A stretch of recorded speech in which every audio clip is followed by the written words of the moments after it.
ಇನ್ನು ಕೃಷ್ಣನಿಗೆ ಯಾಕೆ ಅರ್ಪಣೆ ಮಾಡಬೇಕು? ನೀವು ಯಾರಿಗೆ ಅರ್ಪಣೆ ಮಾಡಿದರೆ ತಪ್ಪು ಅಂತೇನು ಹೇಳಿಲ್ಲ. ರಾಮಾರ್ಪಣ ಮಸ್ತು, ವಾಸುದೇವಾರ್ಪಣ ಮಸ್ತು ಅಂತ ಹೇಳಿದರೆ ತಪ್ಪೇನಲ್ಲ.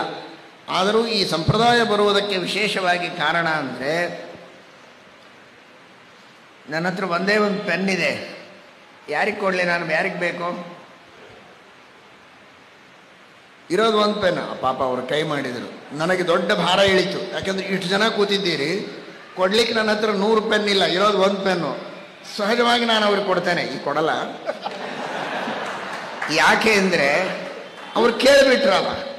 ಹಾಗೆ ರಾಮ ಇದ್ದಾನೆ, ಕೃಷ್ಣ ಇದ್ದಾನೆ, ಮತ್ಸ್ಯ ಇದ್ದಾನೆ, ಕೂರ್ಮ ಇದ್ದಾನೆ, ಯಾರಿಗೆ ಕೊಡಲಿ ನನ್ನ ಕರ್ಮವನ್ನು?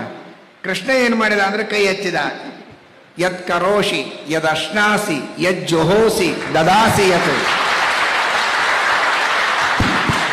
ಯತ್ ತಪಸ್ಯಸಿ ಕೌಂತೆಯ ತತ್ಕುರುಷ್ವ ಮದರ್ಪಣಂ.